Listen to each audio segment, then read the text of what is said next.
The content of this podcast, Generation Mom, is for entertainment purposes only. The views and opinions expressed by the host and their guests are their own and do not constitute professional advice. While we strive to provide accurate and up to date information, this podcast is not intended to replace or substitute for any professional, medical, financial, legal, or other advice. Always seek the advice of a qualified professional with any questions you may have regarding your specific situation. Thanks for listening. Hey there, Rachel here. I just wanted to give a quick heads up that there's a brief mention of abusive relationships in this episode, but we don't go into details. Also, before we dive into today's episode on relationships and dating, we wanted to acknowledge that this episode focuses primarily on heterosexual dating experiences. We don't really cover LGBTQ plus or interracial relationships in depth. We want to be clear that this isn't to exclude anyone. It's simply because, as three straight identifying white women, we recognize that we're not the best voices to speak on those experiences. We deeply respect and support all relationships and hope to feature guests in the future who can share those perspectives. We hope that you'll enjoy today's episode. Let's dive in.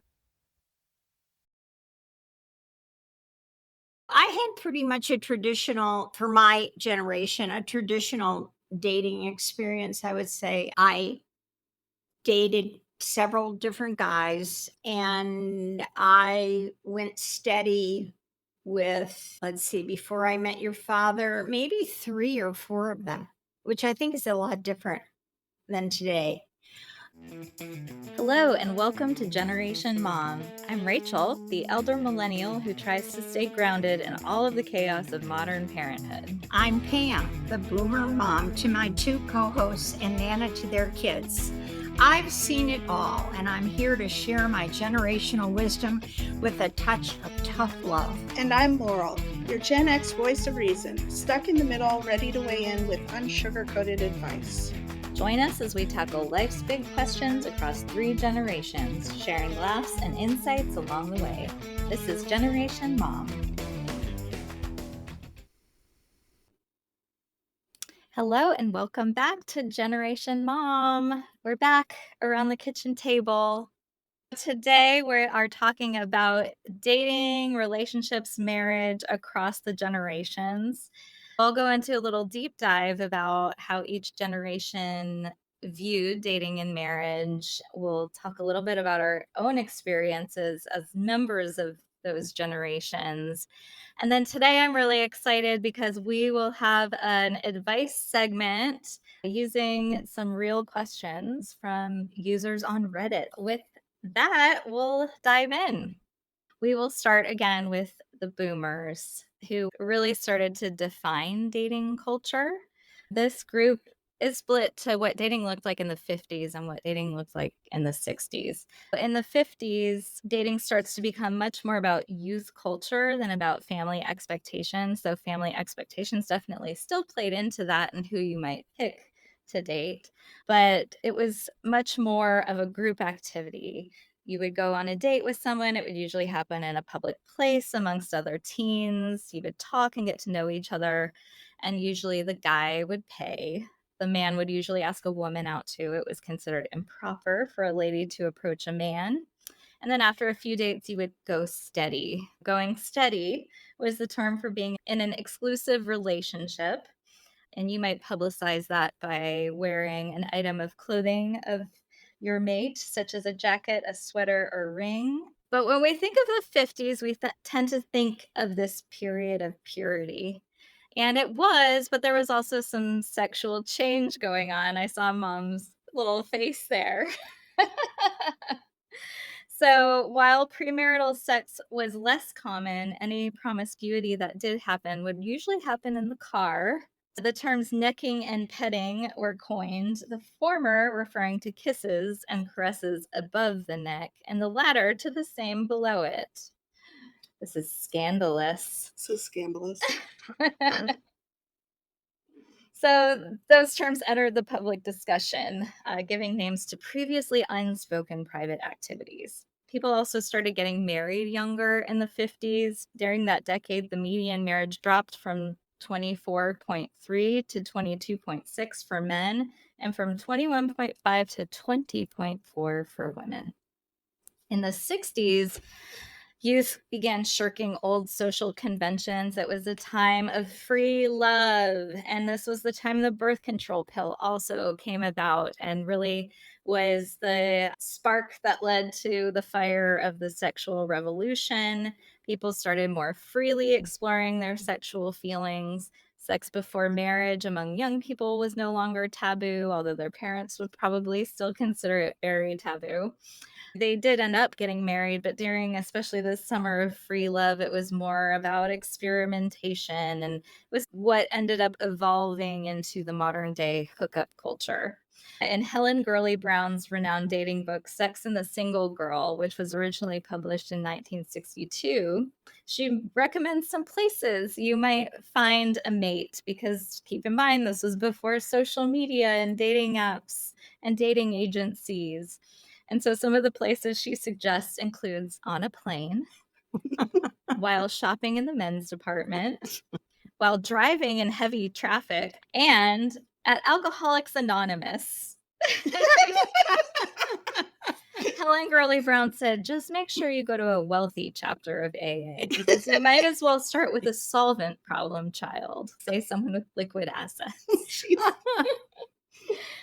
In the 60s, divorce also started becoming more widely accepted because there was a bit more of an increased emphasis on individuality. So, if you were in an unhappy marriage, beginning in the 60s, people started to explore divorce.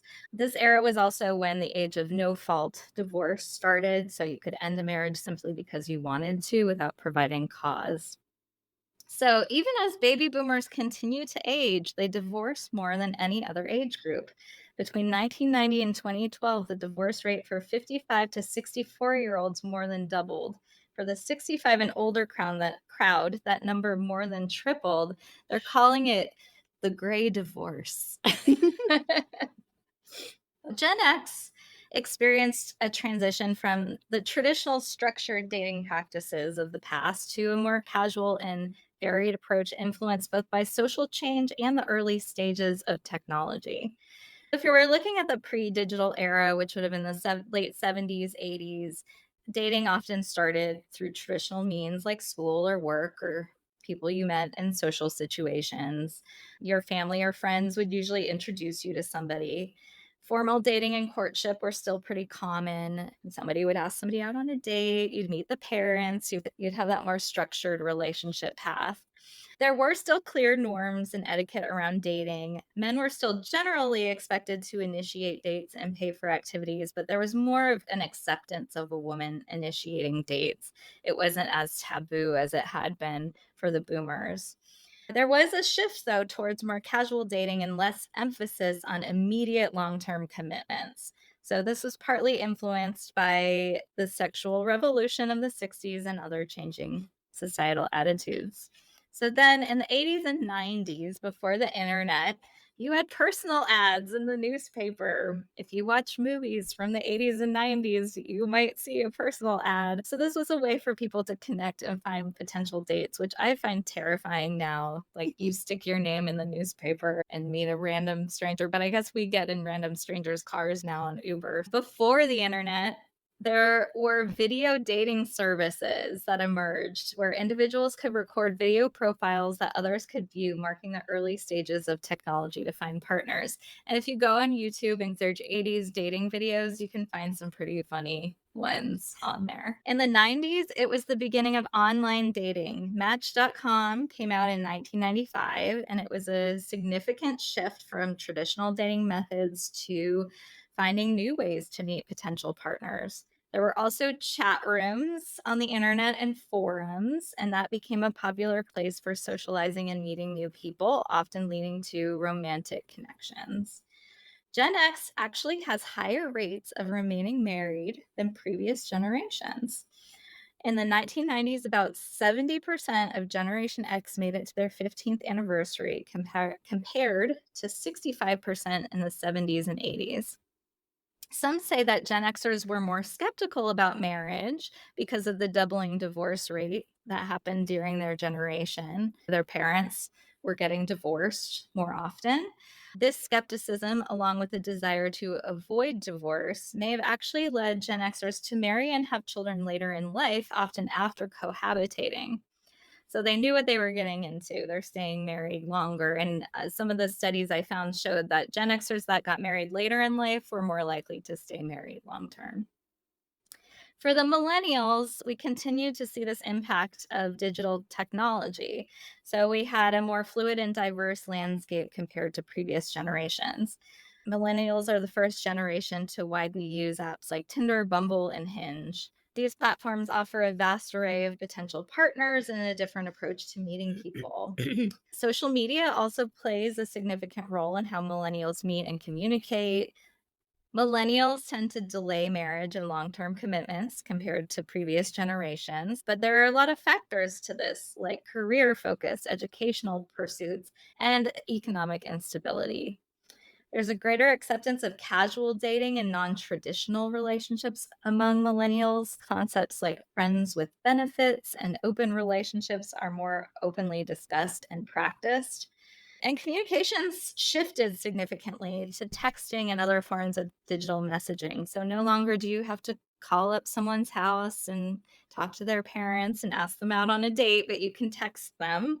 But this has also created some different dynamics, such as the phenomena of ghosting and breadcrumbing. 44% of millennials are married, 53% of Gen X, and 61% of boomers, and 81% of silents were married at a comparable age. Silents are the parents of the boomers.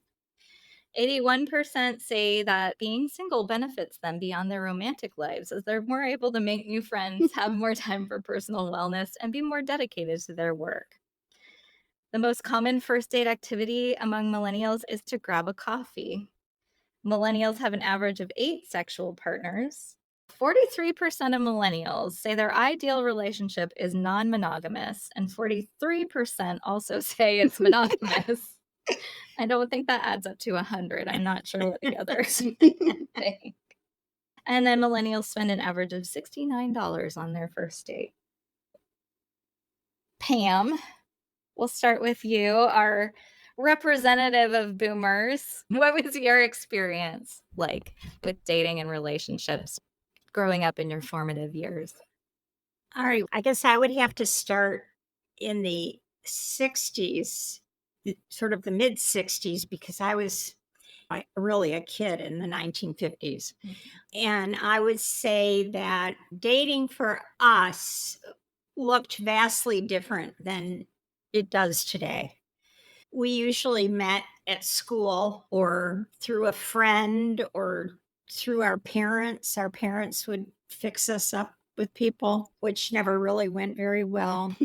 And I would say that most of us didn't really date until we were about 16 or 17. That was around the age where parents allowed you to date. And we dated, which means that on Friday night, I might go out with Dick. On Saturday night, I might go out with Mike.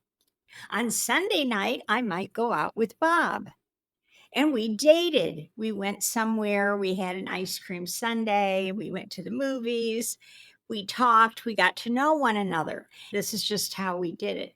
And then once we dated for a while, then we would, as you said, go steady, which meant, okay, we were in somewhat of a monogamous relationship. I had pretty much a traditional, for my generation, a traditional dating experience. I would say I dated several different guys and I went steady with, let's see, before I met your father, maybe 3 or 4 of them, which I think is a lot different than today. And in my generation, your parents were involved a lot more. So, like the guy had to meet my parents and sometimes ask permission for me to go out with them. And we had all kinds of curfews and deadlines that we had to meet to come home. We used to talk about bases like baseball, Mhm. like getting to first base, second base, third base, and home base. And it was acceptable to go to first base. That was nothing. That was what I guess you were talking about necking. Mhm.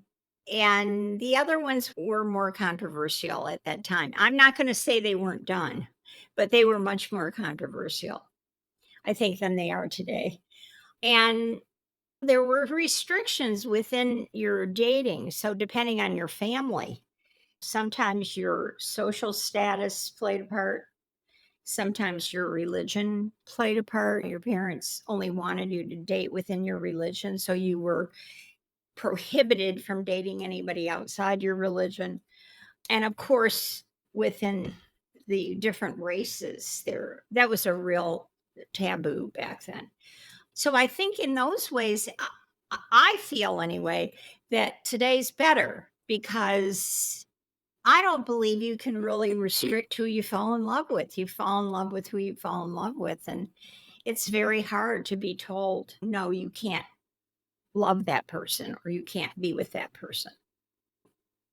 That's pretty much what it was like in my era. There was this guy that I actually met through a friend of my mother's. His name was, and he lived out of my city. So he would come in to visit his aunt and we would date when he came in to visit his aunt.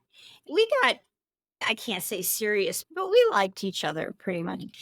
And then when I came home from college, I think it was my junior year, I was already dating daddy. Mm. He came over to the house Mhm. and he wanted to take me to the club for dinner.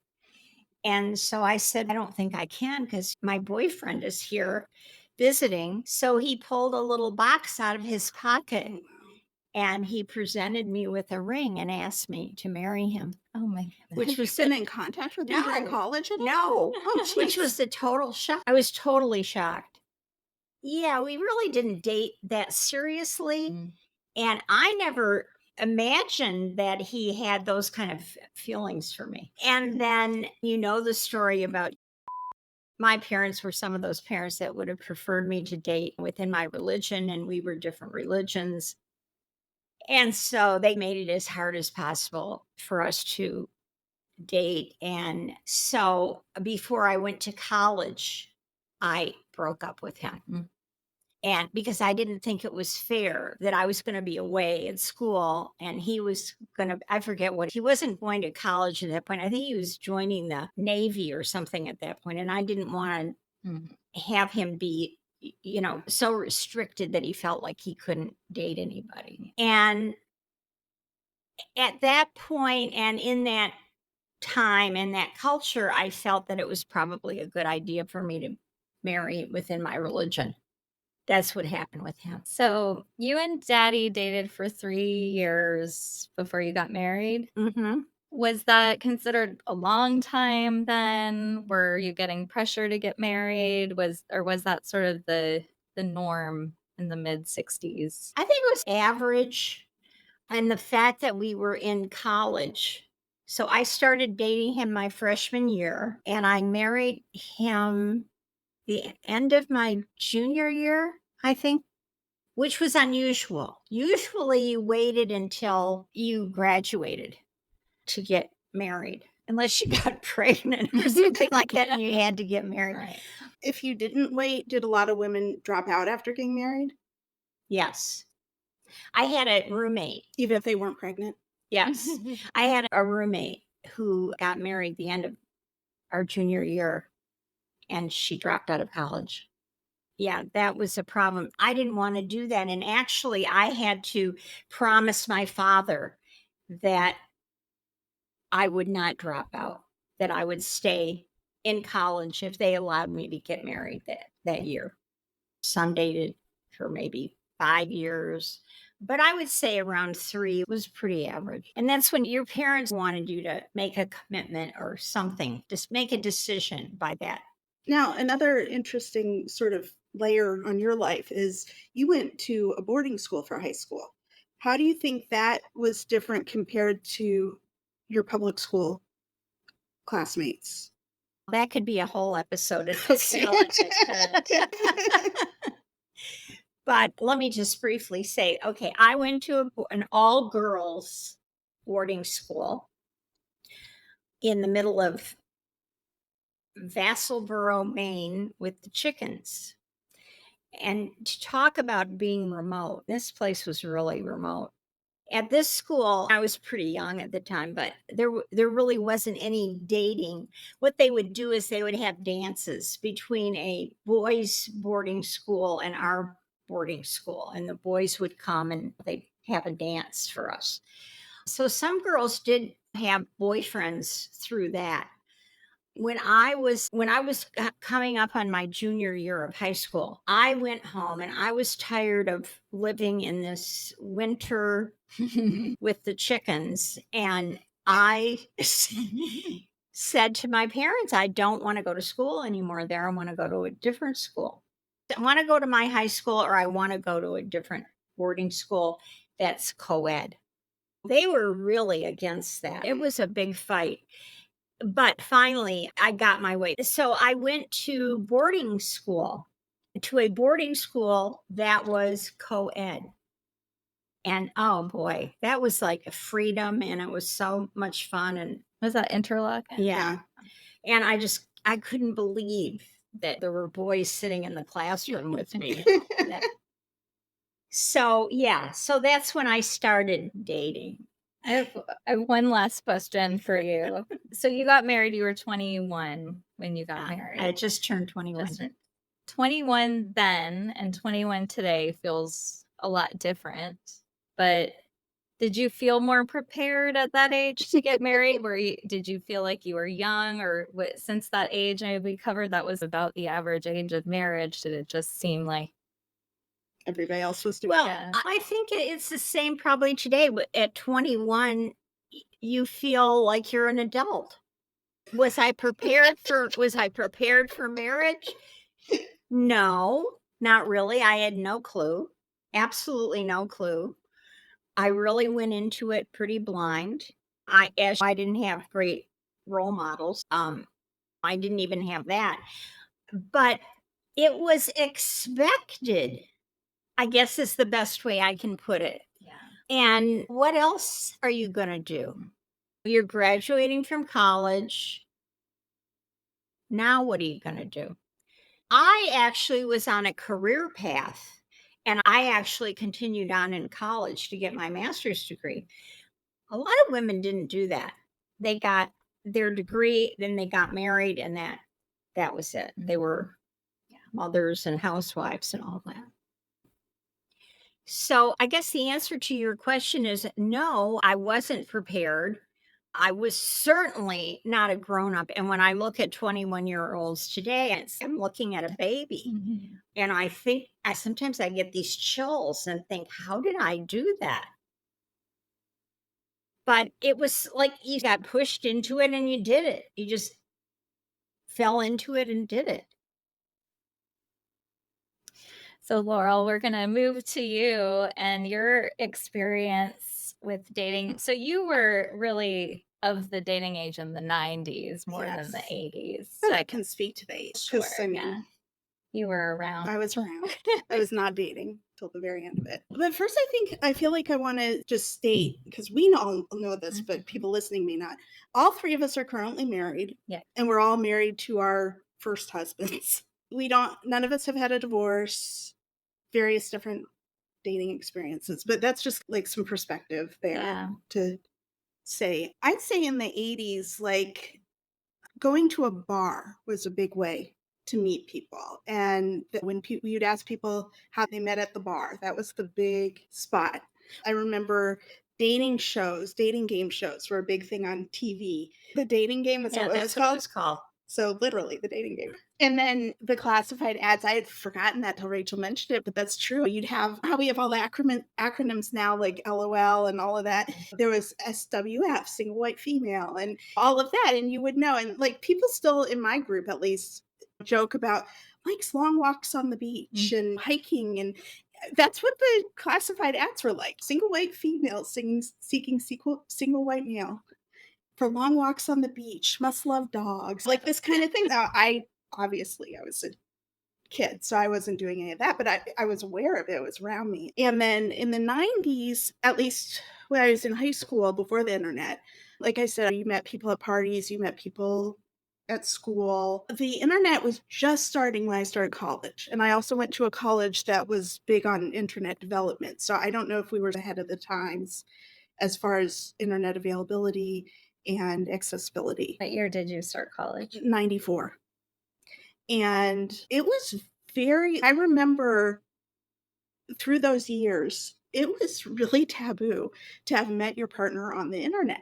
When people talk about meeting their partners on Match.com or, oh my God, Tinder, that was, you never wanted to have to tell someone who was a parent that you met your partner on the internet.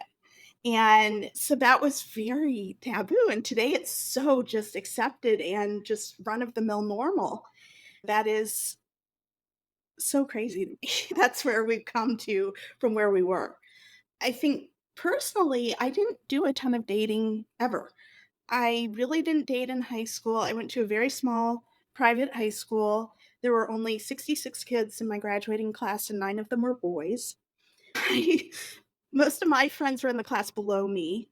I certainly had my share of crushes, but I'm very introverted. I'm very not confident and didn't have those opportunities throughout high school.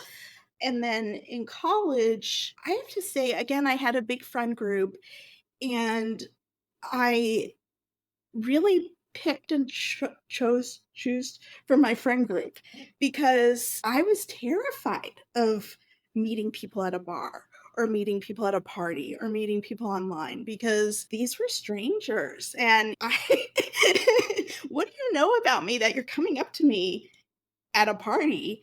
You don't know me. Like, why are you it freaked me out. And again, this is me. This is not my generation necessarily. I always had these visions that I'd go out with some stranger and end up in pieces along the highway.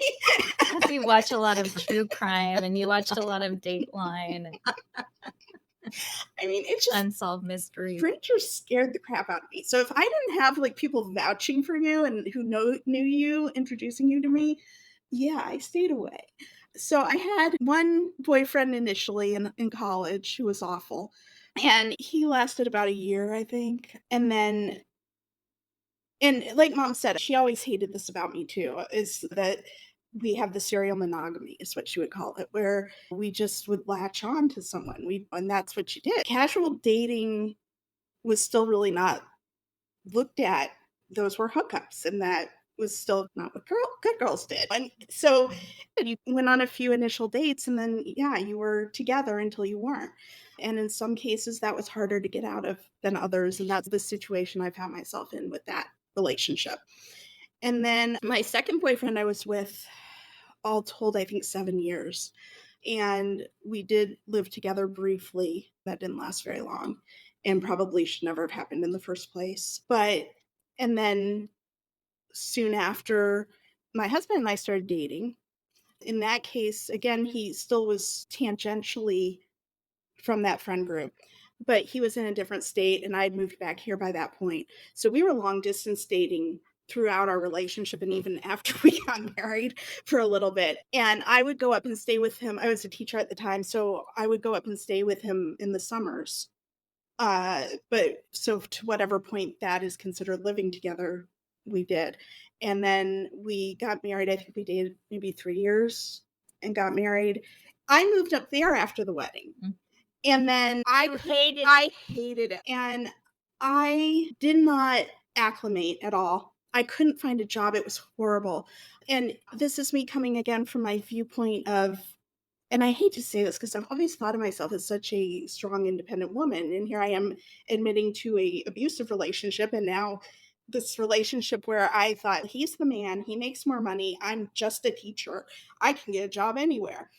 And I moved up there after the wedding and started looking for a job. First of all, we got married in August. So that's not the best, most opportune time to be looking. Of course, I'd been looking all through the months ahead of the wedding.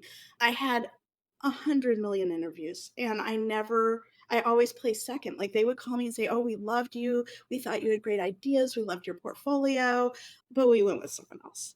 And it got really, after a year of that, it got really demoralizing. So then I gave up looking. I started looking back here again while I was living with him that year. Another thing that I came to find out was he hated his job. We went through some strikes and things. There were some issues that happened that just made me realize we never should have done this in the first place. Like, he should have come here. And so I looked online that next summer and found a job here, and I flew down to interview for it. Oh, first you called me and said, "Mom, can you pick me up at the airport?" And I said, "Yeah, but why?" "I'm coming into town." "Okay, I'm going to have a job interview." And I'm thinking, should I ask her what happened? They haven't been married that long. So I went to this job interview. I flew down for the weekend and went to this job interview. And yeah, he hired me on the spot. And not only that, he made me call my husband in his office with him sitting there and tell him I got the job. And I'm like, I think I should probably go home and discuss this with him and see what we think about this, because we live in another state right now. And you realize we're going to have to make a multi-state move. And like, he's like, yeah, just call him. And so I moved down within a couple weeks, I think, It was 2 weeks. and left him in Indiana. He's a brilliant guy. He has multiple degrees. Like, he had no trouble getting actually a huge improvement in job, both in satisfaction and money. And then we moved him down a couple months later. And my job, I ended up leaving a few years later. It was not the best job in the world, but it was, I think, the best decision we've made. Our lives have just improved tremendously since, and we're celebrating 19 years next month. So another Gen Xer who got married a little bit later. How I old were you was when you got married? Just before I turned 30. Yeah, I Yeah. forgot to say that. Yeah. And you've been married almost 20 years. For me, I will say, and again, I feel like I'm coming at this from the perspective of I'm at the tail end of the Gen Xers and the beginning of the millennials. So I feel like was too old to really get too far into the online dating. Like, Tinder came about by the time I was already dating my husband. Yeah. But Match.com was around and that sort of thing. But I can't even call it dating. I had little boyfriends because probably when I was like 13 or 14, I had like my Sunday school boyfriend. And then I did this program called People to People Student Ambassador. And so I had a boyfriend there, but he was like, he didn't go to my school. He lived in a city far from us. So we rarely actually saw each other, but he was my boyfriend. And that meant I couldn't date other people. But then You were good at that part. I also had a boyfriend at my high school and I overlapped with that boyfriend. And we'd go on dates and things, but again, it was a serial monogamy of you're my boyfriend. We might go on a date or two and then decide like we're boyfriend and girlfriend. You were just polygamous. Now it would be called polyamorous. Okay. But they didn't know about each other. It wasn't like a group thing. Know about each other. Aren't you That's supposed to true. consent? It was non-monogamy, and it wasn't. There's something called ethical non-monogamy, but Yeah, that was not. but they have to ethical know about it. because they didn't know about it. So I was just a bad person. You were also like 13, 14. Yeah. And in high school, I think my junior year of high school, I started dating. I was a theater nerd, but not like a good enough theater nerd to get the good parts, but a nerd enough to hang out with all the theater kids. So I started dating a boy in my class, and he wasn't the best either. So Laurel and I both have the controlling, semi-abusive pattern. No, I called you out on it so bad. Yeah, but I went into the same thing. You don't see it when you're in it. And I think that's something we could have a whole episode just on that, but you don't see it when you're in it. And I was a romantic, and I think that's been to my detriment because I want things to work out and I want it to be a great love story. And so I stayed with him longer. I let it impact where I went to college. And I remember the TV show Felicity was on around the same time, and in the show Felicity, she changes her college at the last minute to go chase a boy, and I did that. And it worked out for me. I was lucky because I did have a really great college experience. I don't regret where I went to school. It actually ended up being a good fit for me because I had come from a small private school, very liberal private school, and the college I chose was a very small liberal private school. And I had a really good college experience. But I don't know, I saw the light with that relationship end of our sophomore year, and I remember he lived in Atlanta too, so we came home for the summer and broke up just one night in the summer. I think I was over at his house and just realized, like, I'm done with this one. And so we broke up.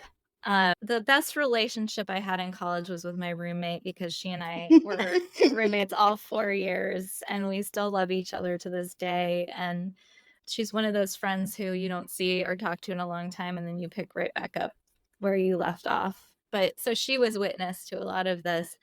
We had another through our friend group at the time, I met my next boyfriend, and there was not a big gap in between. There was only a few months in between, I think, and so I started seeing this other guy, and that relationship ended up lasting 7 years. And I think there were times where I thought, maybe this will be the end of our relationship. 'Cause, like, after college, we did live together in New Jersey, and I was working in Manhattan, and he was working in Southern New Jersey, so we were splitting our commute every day, one going one way, one going the other.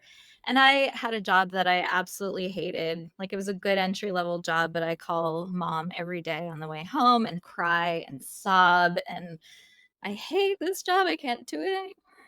And so similar to Laurel, our lease was coming up and I just said to him, "Look, I'm moving back to Atlanta. You can come with me if you want, but I'm going back home." And he came with me, and it was terrible because we lived in my parents' house for a long time, and he did not have a job, and I had a job. I got a job right away, and he had no drive or ambition, and then we I forced us to move out into our own apartment, and, then he ended up getting a job in New Hampshire, and I think in the back of my mind, I thought, "We're not really gonna make it through this, so I'm just gonna let it, like, run its course." And so I think he was in New Hampshire for about a year, and we were dating long distance. So I was living on my own for the first time and really enjoying living by myself, and I was able to focus on my career and focus on friends, and I remember being on this kickball team, and there were a lot of guys on the kickball team who were interested in me, but I still was, "I have a boyfriend. I can't date you." And then I remember one day getting a call that he had gotten laid off from his job and he was coming back to Atlanta.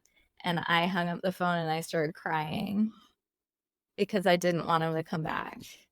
And I don't think, like, I fully understood why I was so upset. Like, it was in that I'm with this person, we've been together so long, I'm supposed to really love them. And so he ended up coming back. I had just moved into an apartment, and I can't remember how long we lived in that apartment together, but one day I decided I was gonna break up with him, and I remember I was Googling, "How do you break up with someone you've been in a long-term relationship with?" I was gonna get some script or something. I spent a whole week working up to it, like, "How am I gonna do this?" Because I didn't have an easy out. I had to actually face this person and break up with them, and I knew I wanted to tell him, and I knew it would be blindsiding him because he had no clue. He thought I was happy and everything was fine. And so he came home one day from work, and I sat him down at the table, and I just said, "I don't wanna be in this relationship anymore." And he was very confused and why, and I was just like, I can't do this anymore. I don't love you. I want something else for my life." And so I remember I came over to my parents' house. I came here and mom and dad were gone. Like, they were out somewhere. And I remember pouring myself a huge vodka tonic and sitting on their sofa and watching TV. And then they came home and they were shocked to see me. But I just said, look, I broke up with my boyfriend and I'm going to live here for a couple weeks while he gets his stuff together and gets out. Then we went back for the cats, and that was the whole thing.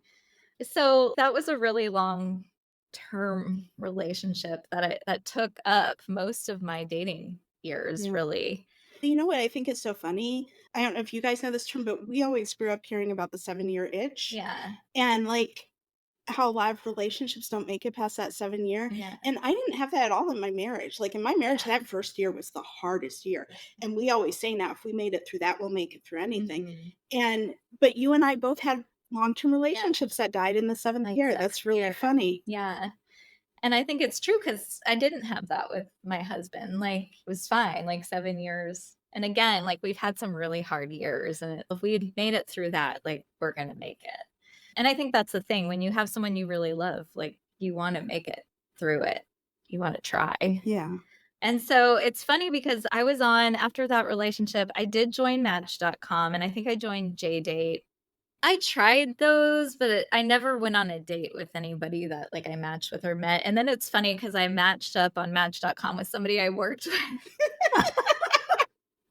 And it was so awkward going into work the next day because I knew he had seen it and I had seen it, and we just weren't talking about it. We just weren't. So neither of you were interested. I don't know. He was a really nice guy. I probably would have gone on a date with him, but it was just too weird. My husband grew up quite literally in my backyard. My sister had a friend, and this was her friend's brother, and our moms were Girl Scout leaders together. And so we met in the very old-fashioned way of someone we knew through family. We knew each other as kids, and we lived this parallel life where we were both in New York at the same time, both like back in Atlanta at the same time throughout our lives, but never meeting up. And so we ended up all going to dinner one night, like siblings going to dinner. And this was before I had broken up with my boyfriend. And we didn't start dating then because I was in a relationship, but we started dating after. I took a friend, he was in a band, and I took a friend to go see him at a bar when his band was playing. And he saw me and lit up and knew me. And he asked me out. I think right after that, he sent me a message on Facebook. So we still did use social media for our dating. And he asked me out on a first date. We went to a Chinese restaurant and had a nice dinner and talked. And he was a gentleman and drove me home. And then he locked down the second date on the first date, and that impressed me. Because it showed he was a go-getter. And so we went on a few dates, but here we are almost at 12 years married in September. And how old were you when you got married? I was 28 or 29. I was 29 when I got married. So I also waited till later in life to get married. I love how 29's later in life. For the time, I think. A lot of my peers had already gotten married. I want to move us on to our advice segment because I picked some fun questions from Reddit, and I'll read their handles in case they're listening and want three. We have not pre-read. We have not pre-read this information. Yes, this is new to Laurel and Pam. All right, so our first question today comes from Fee Revolutionary 8007. I like a girl, but she's 25, 26 at the end of the year. I'm 34 next week. I want to ask her out, but I worry I'm too old or she'll think I am. Am I overthinking this? Is this an age gap which looks terrible? I don't think it's terrible. I think, what is that? It's 9 years? 9 9 years? 8 years? No, I think that's fine. I wouldn't be worried about it. And you know what? What's the worst that can happen? She'll say no, or she'll tell you're too old or whatever. But if you really like her and you don't go for it, you're never going to know. So I would say no. I would say that would be acceptable. It's funny. I thought this was a girl liking a girl, and I'm realizing we have no information if it's a girl or a boy. But I think if you were 25 and she was 16, this is a whole different conversation. But think about it. We've got Leonardo DiCaprio is in his 60s or something dating 20-year-olds. You've got I I think the biggest thing is just, and you would learn this by through dating her, is if she's on your maturity level and your interest level.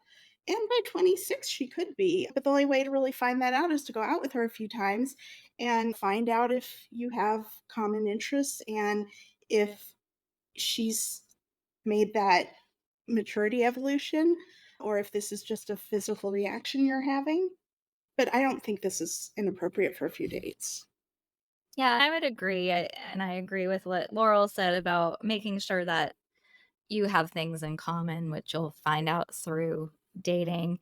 One thing they say is this an age gap which looks terrible, and who are you worried about thinking it looks terrible? Who cares what people think? We see a lot worse in society than a 9-year age difference, and you're both adults. So I say go for it. Ask her out. Stop overthinking it. All right, reasonable handle 566 says, boyfriend doesn't help around the house. My boyfriend, 21 male, and I, 23 female, have been together for 3 years. We started living together with his parents right when we started dating, but have only been living in our own place for about 1.5 years. Around the house, he doesn't do much. I cook, I clean, etc.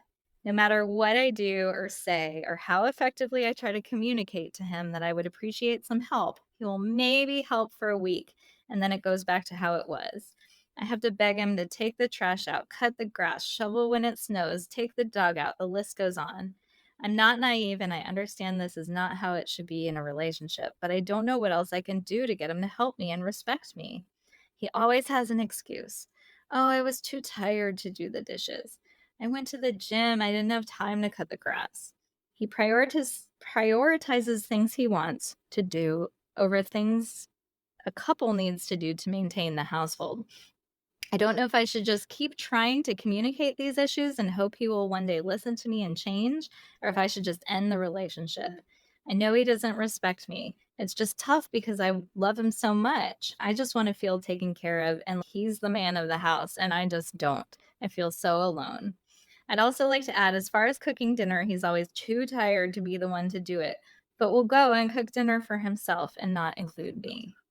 The first thing I'm going to say is he's not going to change. And I don't care how much you cry or you beg or whatever, he's not going to change. And it's a fact with men that they have a very short attention span.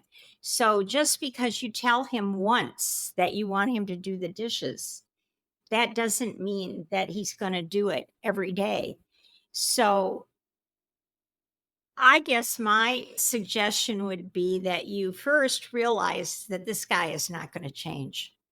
So you've got to decide whether you can live with this situation, first of all. Second of all, you can put some things into place, like writing out a schedule, which you hang predominantly somewhere in the house or in the kitchen to tell him what his duties are. Monday, you take out the trash. Tuesday, you take the dishes out of the dishwasher. Wednesday, you do the dish, whatever you need to write in there. But that may not work either. And you may have to keep directing him to that. So if this is what you want your life to be, fine, stay with him. The other thing you could do, which is something that I have done in the past, is you can strike. And he doesn't want to do the dishes. He doesn't want to take out the trash. Fine.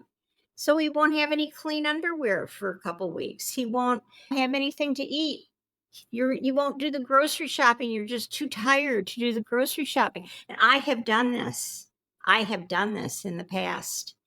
It works, but they don't change. So you have to really decide whether you love him more than you hate that he doesn't do all of these things and that you can live with that, because this is not going to change. He's not going to change. I hate to tell you that, but I've been married 55 years And when we clean the house, my husband does help me, but I have to direct him. And it's the same tasks that he does from week to week, but I have to direct him what he needs to do. So I decided I love him enough that I'm willing to do that. But it hasn't changed in the 55 years that we've been together. I don't know. I think if I couldn't stand it, I think this is a good time to get out. That's my advice. Laurel. I think the biggest red flags here are where she says, I know he doesn't respect me, and should I keep trying or should I just end it now? Those two sentences right there, I think, tell us everything we need to know. She already knows the answer. But the other, to address the actual issue here, which is just a symptom, really, he's 21, and we could do a whole episode on raising boys versus raising girl expectations. But I'm a mom of two boys, and I am doing everything in my power to make sure this is not my kid. My kids have chore charts. And what mom said is true. They, every night, they do the exact same tasks. Now, there may be additional tasks I add, but there are specific tasks that they are responsible for every night. And every night they come back to me after each thing is completed and say, what do I do next? And we've been doing this for years. Every night they're supposed to put their dishes in the sink. Every night they're supposed to unload the dishwasher. They know this. And they still ask me. She's not wrong about that. But my hope is by the time they're 21, they know to do these things. First of all, you two are both very young. And so he may not have ever lived on his own before. His mom may have treated him like a boy and not taught him to do these things. And he just expects them to be done for him, which some men do because their moms always took care of them. And so either you need to sit down, or anyone else who might be having a similar issue, sit down and divide the household duties, especially if you're both working. These are the things I'm responsible for. These are the things you're responsible for. We each live here. Presumably, we each pay towards this household. We also both need to be responsible for doing this. And you could put up a chore chart, and that may feel like you're infantilizing your adult male partner, and that may be the case. And then you have to think about how that makes you feel. One thing I want to mention too is that she says she's 23 and he's 21. And I think that there's a big difference between a female 23-year-old and a male 21-year-old Yeah. in maturity and responsibility and things like that. I think that a 21-year-old male is way behind a 23-year-old female in terms of maturity. I agree. I agree with aspects of what both of you said. I think first I'm going to say you're 23, kick his dusty ass to the curb, go find yourself a partner who's mature and maybe who has lived on their own or enjoy being single for a little while, because you don't need this. And he is younger. He is definitely sounds more immature. And if you don't feel like he respects you, there's no reason to stay. I will say for relationships that chores and also the unseen, the invisible load, the mental load, that's a real thing with couples. And it is important to feel like that is fairly distributed, and that being fair might not be 50-50, but feeling like each person is pulling their own weight and contributing to the family. A resource that I've found helpful, there's a book called Fair Play, and there's a documentary on Hulu called Fair Play. And there's even like a deck of cards that comes with the book, or that you can buy with the book, that has different chores on it, because it's not just the chore. Like, it's not just taking out the garbage, it's making sure we have garbage bags. It's making sure you know what day the garbage needs to go out on the curb. It's like all that other stuff that goes into it that you need that person who's handling that chore to be responsible for. So I think in her case, she's better off just moving on, because she's only 23. You're so young. Go find somebody who does make you feel taken care of. And been respected. respected Yeah. and loved, and just let this guy And not figure someone who himself just wants out. a mom. Yeah, you don't need to be anybody's mom. That one day you might actually be somebody's mother, and you're not going to want to have to mother your partner Mm. too. All right. So our last question is from Abrasive Banana. How do you tell the difference between someone who's just getting comfortable around you and someone who's losing interest?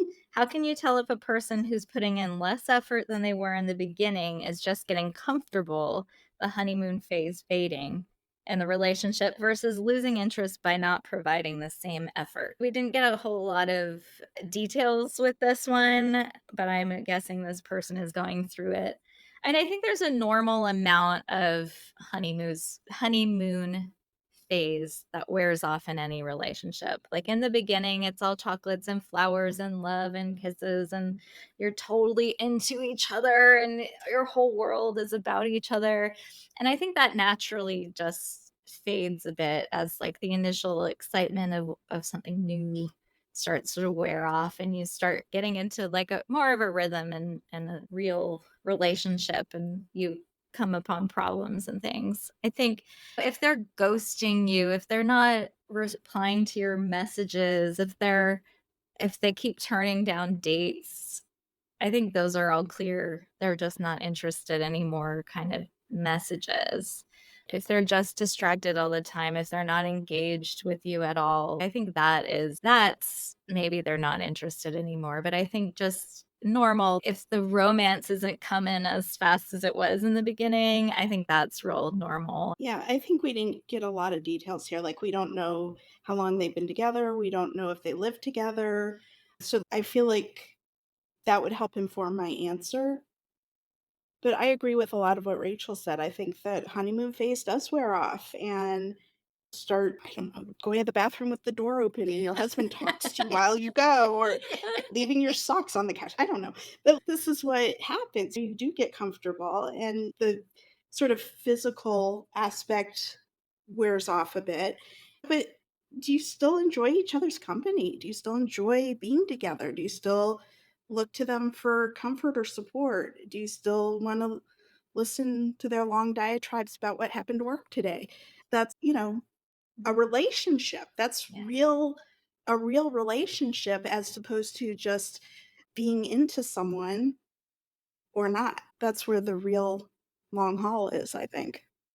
Well, after 55 years, I think I may be able to speak to this a little bit, even though I agree they didn't give us much information. But as far as a honeymoon phase, that was over for us a really long time ago.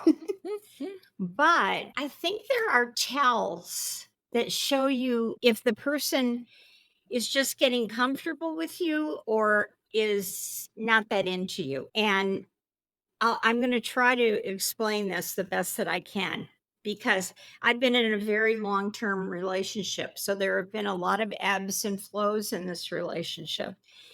And I think in a relationship that's long lasting, is that you never really lose sight of each other.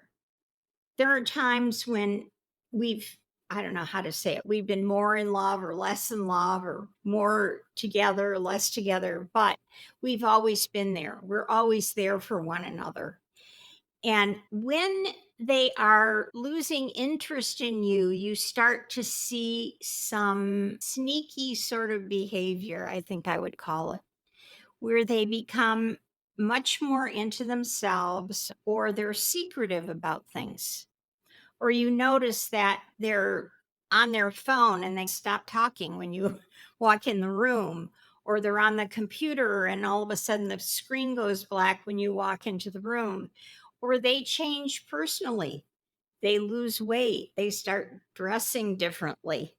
That could be a tell that they're interested in somebody else or having a relationship with somebody else. Somebody who's comfortable with you, like Laurel said, is going to leave the door open when they go to the bathroom, or they're going to feel comfortable being in their ratty shorts and t shirt around you, but they're still going to be there for you and they're not going to act like something's different. And I guess that would be what I would look for in this is, are there things going on that are making you feel uncomfortable about what this person is doing? I think if they're just comfortable, I think it's fine.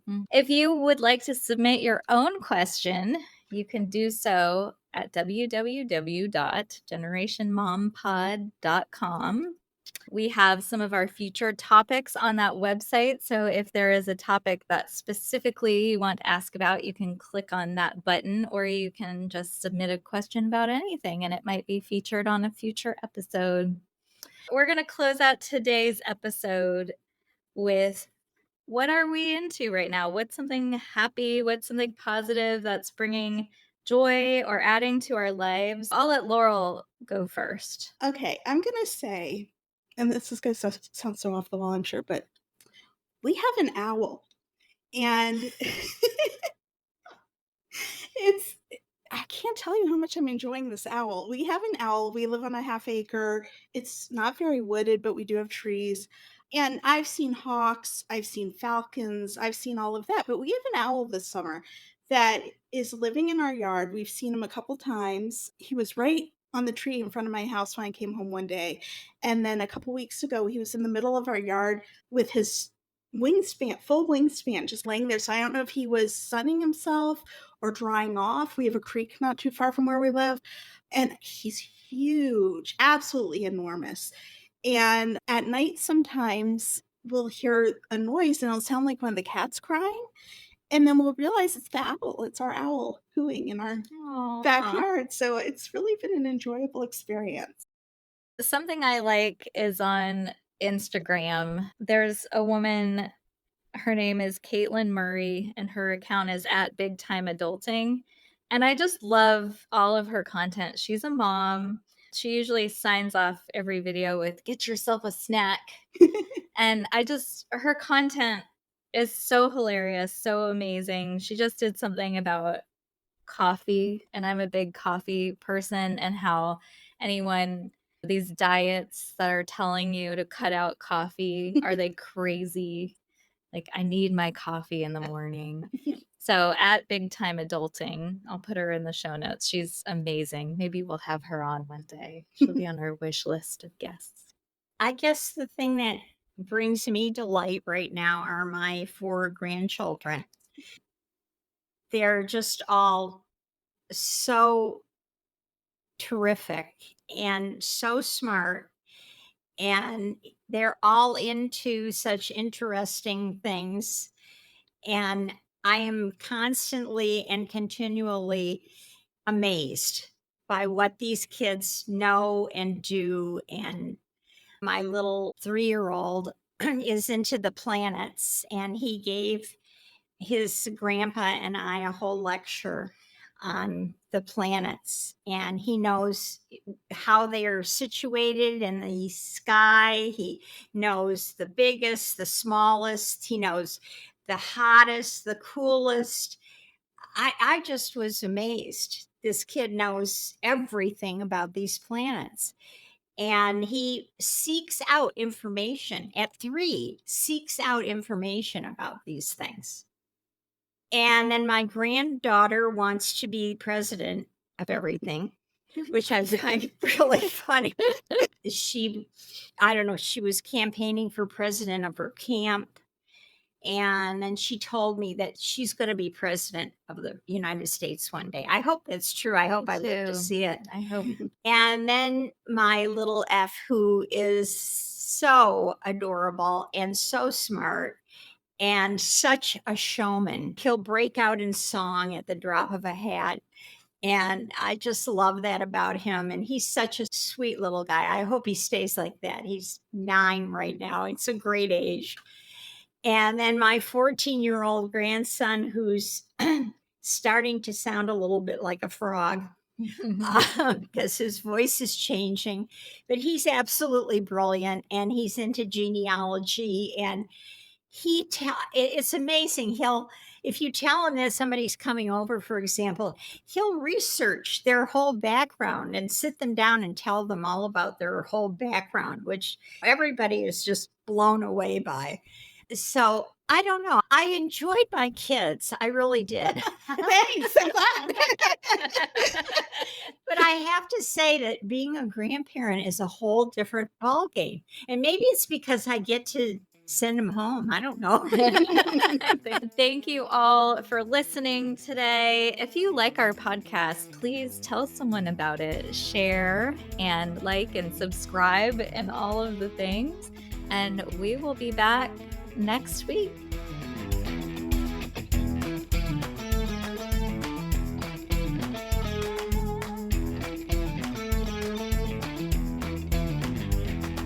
So with that, we'll dive in. So, Thank you.